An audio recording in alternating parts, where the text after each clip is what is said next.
Government ஹாஸ்பிட்டல்ல நான் அப்போ 11th படிச்சுக்கிட்டு இருந்தேன். அப்போ வந்து எங்க பெரியம்மா பெரியப்பா வெடி விபத்துல பெரியம்மாவோட 2 நெஞ்சு கிழிஞ்சி பெரியப்பாவோட வலது காலு போயிடுச்சு. அப்போ நான் போஸ்ட்மார்ட்டம் பண்ற இடத்துல என்ன பண்ணேன், ஆள் இல்லை. அப்போ நான் வாலிப பையன் அப்படின்ட்டு தைரியமா இருப்போம்னு கூட்டு போய் பெரியம்மாவோட 2 நெஞ்சை பிடிச்சி என்ன பண்ணாங்க, தைச்சாங்க. பெரியப்பாவோட காலில் வெறும் நரம்பு மட்டும்தான் தொங்கிட்டு இருந்துச்சு. திருநெல்வேலி பாளையங்கோட்டை கவர்மெண்ட் ஹாஸ்பிட்டல்ல முதல் முறையா நான் என்ன பண்ணேன்னா மயக்கம் போட்டு விழுந்தேன். என்ன காரணம்? ஒரு விஷயம் அதை நம்ம மனசு ஏத்துக்கல. சோகம் துக்கம் அதெல்லாம் விடுங்க, அது எங்க பெரியமா தானே, இல்லை இந்த வீடியோ பார்த்துக்கிட்டு இருக்க உங்க சொந்தக்காரங்களா இருந்தாலும் எனக்கு மயக்கம் வரும். என்னோட நெஞ்சு 2ஆ கிழிஞ்சிருக்கு, இல்லை காலு ஏதோ ஒன்று உடல் உறுப்பு சிதைக்கப்பட்டிருக்க நிலையில நீங்க என்ன பார்த்தீங்கன்னா உங்களுக்கு என்ன வரும்? அதுக்கு நீங்க என் மேல பாசம் அன்பு ஐயோ அது இல்லை. ஒரு விஷயம் இதுவரை நம்ம பார்க்காத ஒரு காரியத்தை பார்க்கும் பொழுது நம்மளுக்கு என்ன வரும்னா மயக்கம் தான் வருமே தவிர அதை நம்ம மூளை ஏத்துக்காது. இதுக்கு மேல இதை பார்த்தன்னா நீ என்ன ஆயிருவ, வேற மாதிரி ஆயிருவ, உனக்கு பைத்தியம் பிடிச்சிரும், மென்டலி என்ன ஆயிருவ, கொலாப்ஸ் ஆயிருவ. இப்போதைக்கு நீ என்ன பண்ண, அப்படியே படுத்துக்கட, சுய உணர்வு இல்லாம போ, அதுதான் உனக்கு நல்லது அப்படின்னு மூளை என்ன பண்ணும், நரம்பு மண்டலங்களுக்கு ஆர்டர் கொடுத்து படுக்க போடும். மூளைய உருவாக்குனது யாரு? ஆண்டவராய் இயேசு கிறிஸ்து. அப்ப ஆண்டவராய் இயேசு கிறிஸ்து உண்மையிலே ஒரு காரியம் அது சரியில்லை, நீ உனக்கு இது வேண்டாம், நீ என்ன பண்ணாத, இதை பார்க்காத, இந்த மாதிரி இடத்துல நிக்காத, இது சரியில்லாத ஆவியா இருக்கு அப்படின்னா அங்கேயும் உங்களை என்ன பண்ணுவாப்ல, விழ வைப்பா. வானத்தையும் பூமியும் சிருஷ்டித்த சர்வ வல்லமையுள்ள பிதாவாகிய தேவனை விசுவாசிக்கிறேன். அவருடைய ஒரே பேரான நம்முடைய நாதர் ஆண்டவராய் இயேசு கிறிஸ்துவை விசுவாசிக்கிறேன். அவர் பரிசுத்த ஆவியினாலே கன்னி மரியாளிடத்தில் பிறந்து பொந்து பிலாத்து காலத்தில் பாடுபட்டு சிலுவையில் அறைந்து மரித்து 3ஆம் நாள் உயிர் தெழுந்தார் என்றும் விசுவாசிக்கிறேன். பரமண்டலங்களுக்கு ஏறி நம்முடைய பிதாவானவருடைய வலது பாரிசத்தில் வீற்றிருக்கிறார் என்பதையும் விசுவாசிக்கிறேன். நியாய தீர்ப்பு நாளிலே மரித்தோரையும் உயிரோடு இருப்பவர்களையும் நியாயம் தீர்க்க வருவார் என்று விசுவாசிக்கிறேன். பரிசுத்த ஆவியை விசுவாசிக்கிறேன். பரிசுத்தவான்களுடைய ஐக்கிய சபை, பாவ மன்னிப்பு, நித்திய ஜீவன், உயிர்த்தெழுதல் எல்லாம் உண்டென்று விசுவாசிக்கிறேன். விசுவாச பிரமாணம் இடையில கொஞ்சம் என்ன பண்ணிட்டேன், அது சர்ச்சில் எல்லாரோட சேர்ந்து விசுவாச பிரமாணம் அறிக்கை இடும்போது ஃப்ளோல வந்துடும். இப்போ தனியா பேசும்போது ஏதாவது பார்த்து படிச்சலாம், ஒண்ணுமே இல்லை. அப்போ பரிசுத்த ஆவியானவரை விசுவாசிக்கிறேன், ஆண்டவராய் இயேசு கிறிஸ்துவை விசுவாசிக்கிறேன், பிதாவானவரை விசுவாசிக்கிறேன், திரித்துவம். அப்போ இதுக்கப்புறம் பேசுறது பரிசுத்த ஆவிக்கு விரோதமாய் பேசினால் இன்மையிலும் என்ன கிடையாது, கண்ணை மூடி திறக்கிற நேரத்தில் கூட மன்னிப்பு கிடையாது. இந்த வீடியோ பார்த்துக்கிட்டு இருக்க உங்களை நான் திட்டி போடலாம், நீங்க என்ன பேசலாம், அதுக்கெல்லாம் ஆண்டவராய் இயேசு கிறிஸ்துக்கிட்ட மன்னிப்பு இருக்கு. என் அண்ணன் தம்பியை திட்டி விட்டேன், ஏசப்பா வாயில கெட்ட வார்த்தைலாம் என்ன பண்ணிட்டேன், தகாத வார்த்தையோட அப்படின்னா ஆண்டவராய் இயேசு கிறிஸ்து மன்னிச்சிருவாங்க. ஆனா பரிசுத்த ஆவி, இப்போ நான் இந்த இடத்துல இருந்து பேசிக்கிட்டு இருக்கிற காரணம் ஆவியானவர். அவர் இல்லைன்னா நான் இல்லை, இந்த வீடியோ பார்த்துக்கிட்டு இருக்க நீங்க இல்லை. அப்போ நம்ம பரிசுத்த ஆவியை கிண்டல் பண்ணல. இந்த மாதிரி அபிஷேகம் எனக்கு நான் ஜெபம் பண்ணேன், அப்போ பல பேர் என்ன பண்ணாங்க, உனக்கு இன்னும் அபிஷேகம் வரலையா, இன்னும் உனக்கு பரிசுத்த ஆவியானவர் இறங்கலையான்னு கேட்டாங்க. நானும் என்ன பண்ணேன், அதுக்கப்புறம் வரோன்னு பார்த்தேன். அப்புறம் ஒரு ஸ்டேஜில் அப்படின்னுட்டு சொல்லக்கூடியவங்களாகட்டும், இல்லை நீ உனக்கு பரிசுத்த ஆவி வேணும் வேணும் வேணும், பெற்றுக்கொள் பெற்றுக்கொள் பெற்றுக்கொள்னு சொல்றவங்க அவங்க என்ன பண்ணிடக்கூடாது, ஆவியானவருக்கு விரோதமாய், பரிசுத்த ஆவியானவருக்கு விரோதமாய் எப்படி பேசுறது உங்களுக்கு மன்னிப்பு கிடையாதோ, தப்பா பேசுறது, அதே மாதிரி தப்பா ஒருவேளை மக்களை கைட் பண்ணா அவங்களுக்கு மன்னிப்பு கிடையாது இல்ல. அப்போ அந்த மாதிரி இந்த வீடியோவை பார்த்துக்கிட்டு இருக்க என் அருமை சபை போதகர்கள், விசுவாசிகள், என்னை போன்ற நம்ம என்ன பண்ணணும், உஷாரா இருக்கணும். நான் ஒரு சபைக்கு போயிருந்தேன். அங்க இதே மாதிரி ஒரு வெளியே இருந்து வந்த ஒரு பிரசங்கியார், சபை போதகர் கிடையாது, வெளியே இருந்து வந்தவர் என்ன பண்ணாருன்னா, அபிஷேகத்தை பெற்றுக்கொள்ளுங்க பெற்றுக்கொள்ளுங்க பெற்றுக்கொள்ளுங்க, உங்களுக்குள்ள இறங்கிடுச்சு இறங்கிடுச்சு இறங்கிடுச்சு இறங்கிடுச்சு. யாருக்கும் என்ன பண்ணல, இறங்கல. ஒரு சிலர் என்ன பண்ணாங்க, சும்மா ஒரு நார்மலா ஒரு பாட்டு பிடிச்சாவே, இந்த கொட்டு அடிச்சாவே ஒரு சிலருக்கு டான்ஸ் வரும்ல. அன்னைக்கு கூட ஒரு கல்யாண வீட்டுக்கு போகும்போது அங்க டிஜே போட்டு என்ன பண்ணாங்க, இந்த ஜனநாயகம்னு ஒரு படம் இப்ப வருது இல்ல, அதுல விஜயோட இன்ட்ரோ சாங், அது இன்னும் ரிலீஸ் ஆகாம கிடக்கு போல இருக்கு. அந்த இன்ட்ரோ சாங்க போட்டோன்னே அங்க இருக்கிறவங்களுக்கு எல்லாம் எனக்கும் கால் என்ன ஆகுது, அவங்க கூட சேர்ந்து ஆடிடலாமான்னு தோணுச்சு. அவங்களே பார்க்கல, இருந்தாலும் அந்த ஸ்டெப்பு போட வருது. நம்மளுக்கு டான்ஸ் எல்லாம் தெரியாது. அப்ப இந்த மாதிரி கொட்டடிச்சு மைக்கு சவுண்டா வச்சு பெற்றுக்கொள் பெற்றுக்கொள் பெற்றுக்கொள், உன்னால முடியும், பெற்றுக்கொள் பெற்றுக்கொள், அந்த மாதிரி வரக்கூடியவங்க, பண்ண வைக்கிறவங்க, ஆடியன்ஸ் சபை விசுவாசிகளை, அதுல என்ன ஆயிருதுன்னா சைக்காலஜியா எல்லாரும் ஆடுறாங்க, எல்லாருக்கும் பாவ மன்னிப்பு கிடைச்சிடுச்சுன்றாங்க, பரிசுத்தாவியானவர் இறங்கிட்டாங்க, அப்போ எனக்கு மட்டும் ஏன் வரல? அப்ப நான் ரொம்ப கலீஜானவனும், என் வாழ்க்கையில எனக்கு தெரியும் நான் எப்பேற்பட்ட அயோக்கியம் என்ன ஏதுன்றது எனக்கு தெரியும். ஆனா பக்கத்துல இருக்கிறவனுக்கு ஐயையோ, நம்ம பரிசுத்தாவியானவர் நம்மளுக்குள்ள இறங்கல, நம்மளும் இவங்கள மாதிரி ஆடல அப்படின்னா நம்மள இவன் என்ன நினைப்பான்? நம்ம வெள்ளச்சட்டையை போட்டுக்கிட்டு 500 ரூபாய் தாள் வெளியே தெரியுற மாதிரி சர்ச்சுக்குள்ள என்ன பண்றோம், பந்தாவா போறோம், நல்ல கோட் ஷூட்லாம் போட்டு போறோம், சென்ட் அடிச்சுக்கிட்டு போறோம், எல்லாம் ஓகே. பெண்கள் நல்ல காஸ்ட்லியான புடவை கட்டிக்கிட்டு இல்ல சுடிதார் போட்டுக்கிட்டு மாடர்ன் ட்ரெஸ் போட்டு போறோம். பக்கத்துல இருக்கிற அம்மா ஆடுது, நம்ம ஆடலை அப்படின்னா நம்மளை என்ன நினைக்கும்? நம்ம கள்ளச்சாராயம் காய்ச்சிக்கிட்டு கிடக்குமே, அது ஆவியானவருக்கு தெரியும். நம்ம லஞ்சம் வாங்கியிருக்குமே, அது ஆவியானவருக்கு தெரியும். நம்ம கள்ளக்காதலி மடியில படுத்து கிடக்குறோமே, அது ஆவியானவருக்கு தெரியும். நம்ம போதைப் பொருட்களுக்கு அடிமையா இருக்கிறோமே, அது ஆவியானவருக்கு தெரியும். நம்ம இன்னொருத்தரோட கணவனை கரெக்ட் பண்ணி வச்சிருக்கோமே, அது ஆவியானவருக்கு தெரியும். நம்ம பலவிதமான பாவங்கள் ஆவியானவருக்கு தெரியும். பக்கத்துல இருக்கிறவனுக்கு ஐயோ நம்ம ஆடலன்னா இவன் கண்டுபிடிச்சிருவானே. ஏன்னா அவரு என்ன சொல்றாரு, உங்கள் பாவங்கள் இப்பமே போயிடுச்சு, உங்க பாவங்கள் என்ன ஆயிடுச்சு. அந்த மாதிரி உள்ளவங்களுக்கு தான் பரிசுத்த ஆவியானவர் வருவார். பெற்றுக்கொள் பெற்றுக்கொள்ளுங்கும் போது மைக்கில் ஸ்பீக்கரை சவுண்டா வைக்கும்போது பக்கத்துல இருக்கிறவன் நம்ம யாரு, நம்ம 1ஆம் நம்பர் அயோக்கிய பையன் கண்டுபிடிச்சிருவானோ அப்படின்னு ஆடுறது. அது தப்பு இல்லையா? அந்த பக்கத்துல ஆடிக்கிட்டு இருக்கானே அவரும் என்னது, ஐயோ அந்த சைடு எழுத்தாப்புல ஒருத்தர் என்ன பண்றாரு, பக்கத்துல ஆடிக்கிட்டு இருக்க ஒரு அம்மா அந்த சைடு நம்மளுக்கு வலது பக்கம், இவளுக்கு இவ எப்பேற்பட்டவன்னு எனக்கு தெரியும், சர்ச்சுக்குள்ள வச்சுக்கிட்டு பரிசுத்தாவியானவர்னு ஆடிக்கிட்டு கிடக்கா. வெளியே வந்த பிறகு வண்ட வண்டையா வாயில என்ன வரும், சீட்டு பிரிக்கா. 1 மாசம் அக்கா இந்த மாதிரி என் பிள்ளைக்கு பிரசவம், சீட்டு பணம் இந்த மாசம் என்னால கட்ட முடியல, அடுத்த மாசம் கட்டுறேன்னா ஓகே, பல பேரோட காசு சீட்டு பணம், தள்ளுக்குள்ளெல்லாம் போய் எடுத்து கட்டல, வட்டி அதிகமா கட்டிக்கிட்டு இருக்கா. இருந்தாலும் ஏக்கா பல பேரோட பணம்க்கா, நீங்க என்ன பண்ணிருக்கீங்க, உங்க கையில இருக்குக்கா, தயவு செய்து கொடுங்க, அப்பதான் நம்ம சீட்டு பணம் நடத்த முடியும். அப்படி ரிக்வஸ்ட் பண்ணா பரவாயில்ல. புடவை இப்படி தூக்கி வடிச்சு கட்டிக்கிட்டு, ஏய் சீட்டு பணா என்னாச்சே, என்ன ஐயா உனக்கெல்லாம் சீட்டு கொடுத்தேன் பாரு, நீ எல்லாம் வரைய, ஏய் பொம்பளை வாயில இருந்து வண்ட வண்டையா என்ன பண்ணுவா. ஆனா இங்க பரிசுத்தாவியானவர் இறங்கிட்டாருன்னு சொல்லி ஆடிக்கிட்டு கிடக்கா. அவளே ஆடுறா. அப்ப நான் எந்த சீட்டு பிரிக்க? போஸ்ட் ஆபீஸ்ல கூட எனக்கு அக்கௌண்ட் இல்லை, நான் ஆடலைன்னா அந்த மாதிரி பெண்களும் என்ன பண்றது, அவளுக்கு 4 புருஷன் வச்சிருக்கவளே ஆடுறா.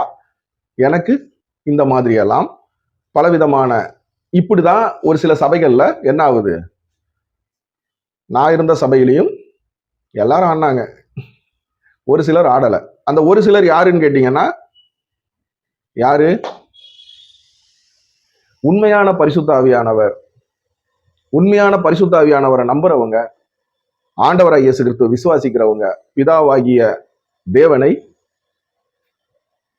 ஆண்டவராகிய இயேசு கிறிஸ்துவ சொந்த ரட்சகரா ஏற்றுக்கிட்டவங்க, பிதாவாகிய தேவனை விசுவாசிக்கிறவர்கள், பரிசுத்த ஆவியானவர் மூலமா நடத்தப்படுறவங்க. அப்போ என்ன மாதிரி பரிசுத்த ஆவியானவர் நமக்குள் வரும் பொழுது என்ன மாற்றங்கள்லாம் வரணும்? மாற்றங்கள் அப்படின்றதோட என்ன என்ன அந்த ரியாக்ஷன் எப்படி இருக்கும்? யோவான் 6ஆம் வசனம், நான் தான் என்று அவர் அவர்களிடத்தில் சொன்ன உடனே அவர்கள் பின்னிட்டு தரையிலே விழுந்தார்கள். யாரு?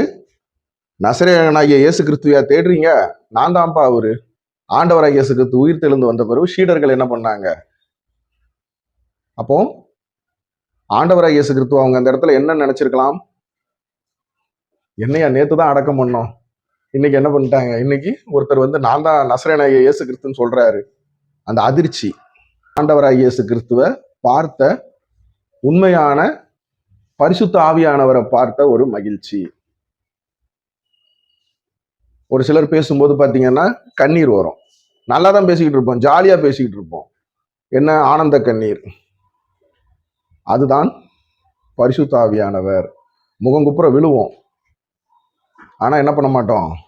குதிக்க மாட்டோம், ஆட மாட்டோம். வைப்ரேஷன் நம்மளை அறியாம.